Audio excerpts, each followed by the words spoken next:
Everybody, मेरा नाम है Shipra Tiwari. Welcome back to Shipra Tiwari biology. कैसे हैं आप लोग? बढ़िया, शानदार, जबरदस्त और जिंदाबाद होंगे। सो आज की कहानी जो मुझे सुनानी, आपको सुनना है शिप्रा मैम की ज़बानी। और आज हम बात करने वाले हैं जी हाँ armed force medical college Pune के बारे में। और ये जो कॉलेज है, ये कितने नंबर पे आपको इस बार मिलने वाला है, क्या इसकी कट ऑफ जाने वाली, लड़कियों की क्या कट ऑफ जाने वाली, लड़कों की क्या कट ऑफ जाने वाली, कितनी सीटें हैं, कैसे एडमिशन मिलता है, क्या सिर्फ नीट एंट्रेंस एग्जामिनेशन से देने से क्या आपको यहाँ पर सीट मिल जाएगी, ये सारे आंसर आज आपको एक वीडियो में मिलने वाले हैं। उससे पहले इस चैनल को सब्सक्राइब जरूर कर लेना बेटा। और सब्सक्राइब करने के साथ साथ लाइट गोल हो गई है यहाँ पे, तो इसलिए ऐसा हो रहा है। तो सब्सक्राइब करने के साथ साथ आप चैनल को लाइक भी कर देना और दूसरों को शेयर भी कर देना। आर्म्ड फोर्स मेडिकल कॉलेज की क्या कहानी है, आइए बिना किसी देरी के हम लोग इसको जान लेते हैं। सबसे पहले इसमें एडमिशन पाने के लिए आपकी जो आयु होनी चाहिए वो 17 से लेकर 24 साल तक होनी चाहिए है। 24 साल से बूढ़े होगे तो नहीं मिलेगा, ठीक है। पीसीबीई मतलब इंग्लिश में आपके मिनिमम परसेंट 60 होने चाहिए, ठीक है। और ध्यान से सुनिएगा, पीसीबी में इंडिविजुअली मतलब कलेक्टिवली पीसीबी में 50% होने चाहिए और जब इंग्लिश मिला लोगे तो 60% होने चाहिए। और 10th जो है वो नॉर्मल मैथ से आपको पास होना चाहिए, कोई वैदिक मैथ से वैथ्स नहीं चलेगा। एफएमसी जो है इसके खुद के भी रूल्स होते हैं, ठीक है, जो कि कौन डिसाइड करता है बेटा जी, वो directorate general arm force medical services, ministry of defence and government of India decide करती है, ठीक है। कैंडिडेट जो है इसमें आपको अगर एडमिशन लेना है तो आपका स्टेटस अनमैरिड होना चाहिए, ठीक है, 17 साल पूरे हो जाने चाहिए और आपकी जो मेरिट नीट यूजी से आपकी मेरिट जो है वो कंप्लीट होनी चाहिए और इंडिया के आप सिटीजन होने चाहिए, क्योंकि आप भारत की क्या कह सकते हैं आर्म्ड फोर्स को सर्व करने वाले हो, ठीक है। 17 से मैंने बता ही दिया कि आपके परसेंटेज होने चाहिए। नेक्स्ट जो है आपको एक और, जब आप नीट का एग्जामिनेशन देने लगते हैं, देने के बाद आपका इतने कट ऑफ नंबर ला लेते हैं, फिर कैंडिडेट को शॉर्टलिस्ट किया जाता है। शॉर्टलिस्ट करने के बाद है ना, स्क्रीनिंग प्रोसेस में उनके दो सब्जेक्ट कह लो या एक टेस्ट होता है जिसको हम कहते हैं toller test of English language comprehension logic and reasoning, and एक है PAT which is the psychological assessment test. तो ये टेस्ट आपके स्क्रीनिंग प्रोसेस में यूज किए जाएंगे, बताती हूँ कैसे। तो ध्यान से देखिएगा, the student who pass the screening test must proceed the original, मतलब जब आप स्क्रीनिंग टेस्ट पास कर लोगे तो आपकी ओरिजिनल मार्कशीट, एनसीसी के अगर सर्टिफिकेट है तो वो, नीट का admit card, score card, sports के सारे सर्टिफिकेट, ठीक है, ये सब कुछ जो है आपको ले जाने पड़ेंगे और आपका जो है एक एग्रीमेंट बॉन्ड बनेगा, वो बताऊंगी कितने लाख का। अब ध्यान से सुनिएगा, आपका जो बॉन्ड बनेगा, जैसे मान लो आपने नीट का एग्जाम दे दिया, फिर स्क्रीनिंग प्रोसेस होता है, स्क्रीनिंग प्रोसेस में आपका टॉलर पैट टेस्ट लिया जाएगा, फिर आपका मेडिकल होगा, मेडिकल होने के बाद आप सिलेक्ट हो जाओगे, अगर सिलेक्ट हुए तो ठीक है, नहीं हुए तो चले आना, ठीक है। अब जब सिलेक्ट हो जाओगे तो आपका एक बॉन्ड भरा जाएगा जो कि होता है बेटा जी 65 लाख रुपए का, ठीक है। अगर आपने कोर्स को बीच में ड्रॉप कर दिया तो 65 लाख रुपए जब्त हो जाएंगे और किसी भी प्रकार का मिसकंडक्ट नहीं होना चाहिए, ठीक है। यहाँ पर देखिए, टोटल आपके पास 150 सीटें हर साल के लिए होती है, जिसमें से आपका 145 इंडियन और एनआरआईज ले सकते हैं 5 सीटों पर। उसके बाद बॉयज होते हैं 115 और लड़कियां होती हैं 30। कारण यही है कि लड़कियां आर्म्ड फोर्स में ज्यादा नहीं जाती हैं। तो 1 आउट ऑफ 145 सीट्स, जो 10 सीटें हैं वो एससी कैटेगरी के लिए रिजर्व हैं। अब थोड़ा सा प्रोसेस समझ लो। एमसीसी से आपने क्या किया है ना, एमसीसी की जब आप काउंसलिंग पे बैठोगे, मगर अगर आपको लगता है कि आपके नंबर, मैं बताऊंगी इतने नंबर इस साल होने चाहिए, अगर आपको लगता है कि आप उतने नंबर ला रहे हो तो आपको एमसीसी एएफएमसी की सीट जो है सिलेक्ट करनी है और आपको 5500 रुपये के आसपास फीस देनी होती है, ठीक है। अब देखो, जब आप शॉर्ट लिस्ट हो जाते हो, ठीक है, आपके नंबर कैटेगरी होंगे, क्योंकि बहुत सारे नंबर कम होंगे ज़्यादा होंगे, तो 1880 के आसपास लड़के, 1880 कैंडिडेट्स को शॉर्ट लिस्ट किया जाता है, जिसमें से करीब 1500 के आसपास लड़के होते हैं और करीब 400 के आसपास लड़कियां होती हैं, ठीक है। फिर ये शॉर्ट लिस्ट हो गए, अब इनको क्या करना पड़ेगा बेटा जी, स्क्रीनिंग टेस्ट से गुजरना पड़ेगा, जो कि है आपका टॉयलेट टेस्ट और पैट टेस्ट, ठीक है। इसमें टोटल आपके कितने होने चाहिए, 80 मार्क्स होने चाहिए इन टेस्ट में, ठीक है।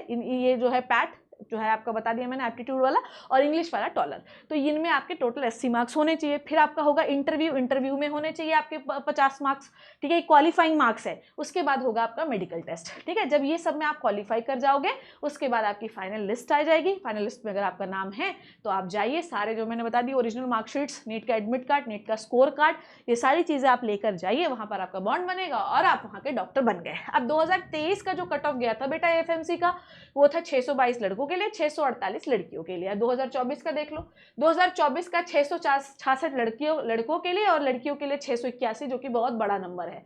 अब इस बार देख लो बेटा, क्योंकि आपको पता है कि पेपर का जो डिफिकल्टी लेवल है वो थोड़ा ज़्यादा है, तो हम ये मान रहे हैं कि जो एक्सपेक्टेड कट ऑफ है वो 580 से 650 के बीच में जाएगा। अगर मैं बात करूँ ओबीसी के लिए 480 से 550 के बीच में जाएगा, एससी के लिए 450 से 500 के बीच में जाएगा और एसटी के लिए 420 से 480 नंबर जाएगा। आप हर साल का कट ऑफ देख सकते हैं कि कितना कितना गया है, आपका मैंने अलग से भी लिख दिया है। अब नेक्स्ट देखो ध्यान से, यहाँ पर बेनिफिट्स क्या क्या हैं कि आपको कोई एक्स्ट्रा फीस नहीं देनी, सरकार आपकी फीस देगी। यहाँ पर बल्कि आपको क्या मिलेगा, आउटफिट अलाउंस, जो आप ड्रेस पहनोगे उसका अलाउंस मिलता है बेटा जी, 6000 मिल जाता है, 1250 रुपये आप मान लो हर साल के, ठीक है।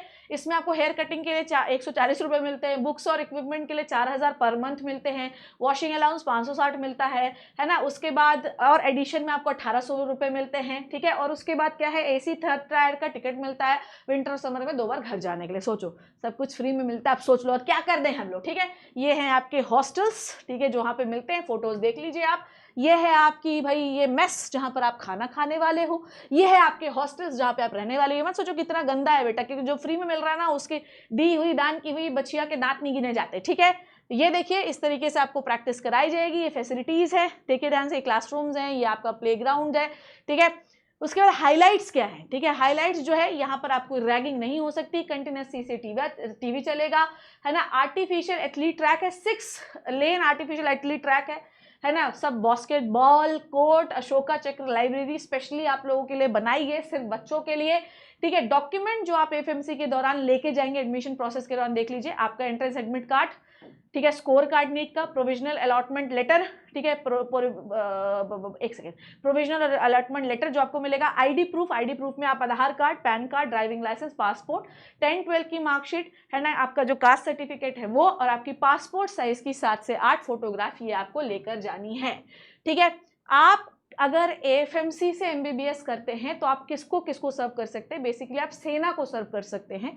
सेना में आप किसको सर्व करते हैं, एयरफोर्स, आर्मी और नेवी को सर्व कर सकते हैं। एंड बिल्कुल परेशान मत होना बेटा, मैं पहले बता दे रही हूँ कि आपको बाहर आके नौकरी ढूंढने की जरूरत पड़ेगी। ये इतने कम कैंडिडेट लेते ही इसलिए हैं कि ये नेवी में ही आपको डॉक्टर बना के रखते हैं, ठीक है।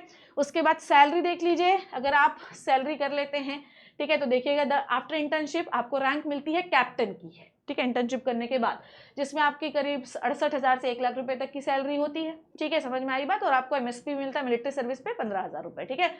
Non practicing allowance 20% of the basic, ठीक है। कुल मिला के आपकी जो सैलरी है कैप्टन रेंज में वो बनेगी 1 लाख से 10,000।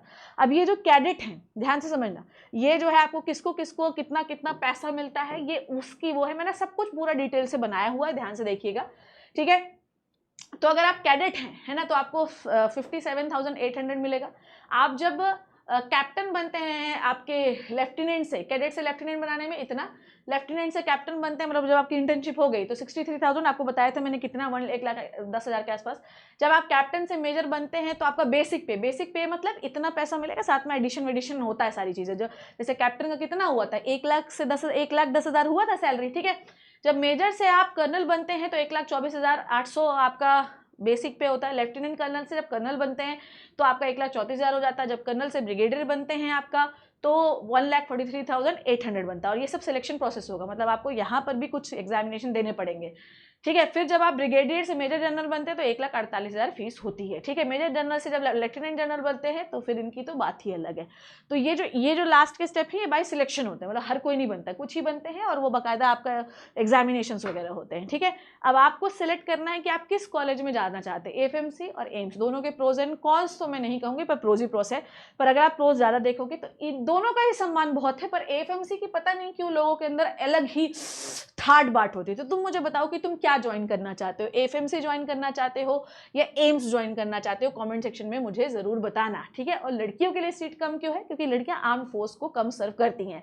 पर अगर आप नेशन को सर्व करना चाहते हो, अगर आपको देश से बहुत प्यार है तो definitely you have to go for the AFMC।